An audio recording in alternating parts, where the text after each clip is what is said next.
Hey, good evening. We're doing a little reading by candlelight of 48 states. This is chapter 16. Finn looked over at River sleeping, her head resting against the driver's side window, and thought about how luck was a funny, fickle thing.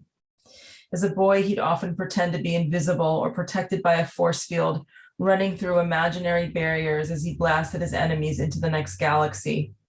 He felt the same invincibility tonight as he and River sailed through the empty guard post, beneficiaries of some omnipotent being removing obstacles from their path. Safe for the moment, Finn tried to process all that had happened. Why? Why did she come back? Why had the hand of fate thrown him into her path? He could have stumbled onto the road and found a car full of ex-soldiers like the ones who detained him. Instead, he found her. Although he could not explain it, he knew it meant something. Finn watched River the way one observes a tiger when it's sleeping. It's only then that you can get in close enough to admire their beauty.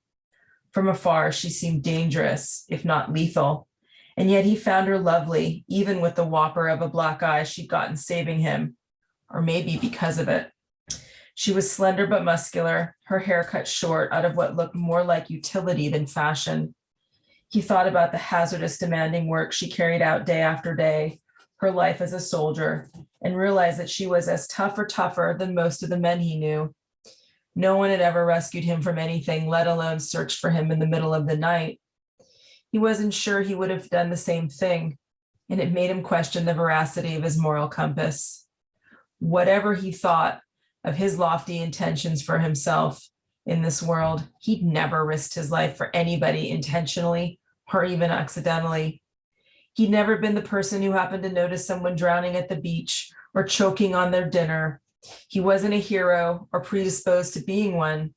Sitting in the darkness, Finn wondered if his desire for solitude was a form of selfishness. "I can hear you thinking, Ivy League," River said, opening her eyes. "You can," Finn said, startled out of his thoughts. "I haven't said a word." "You don't have to," she said. "Are you saying you have ESP?" "No, something better," River said. "2 tours in the army. Crazy place, a lot of dangerous people. It pays to learn to listen to the silence." "Okay, what am I thinking?" Finn asked. "You want to know why there was no guard at the post. You're wondering how he got through so easily." "That's exactly what I was thinking," Finn said, grateful her guess landed on only the first half of his ponderings. "I think it's you," she said. "Something about you has them doing things differently." "I don't know about that," Finn said. "You're the one who got a 10-minute warning. I was being driven off to the firing squad." "Maybe," River said. "Or maybe they don't want anyone to know you're missing." "I am a government employee," Finn said. "They should be worried about killing me." I had permission to be there." Finn was about to say permission from the company, but he stopped himself. He couldn't discuss his arrangements. River would abandon him the first chance she got if he revealed who he was. "I didn't kill those guards," she said, in case you were wondering. "I wasn't going to ask." "I couldn't." "You did the right thing," he said. "It'll come back in our favor that no one was killed." "I agree. But what now? What next?"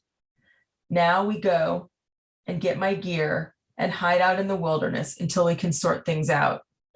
"Too dangerous. They could be waiting for us at your house." "I agree," Finn said, "but I don't keep my gear at my house. I keep it somewhere else. And there is no way the security guys at Universal know anything about it."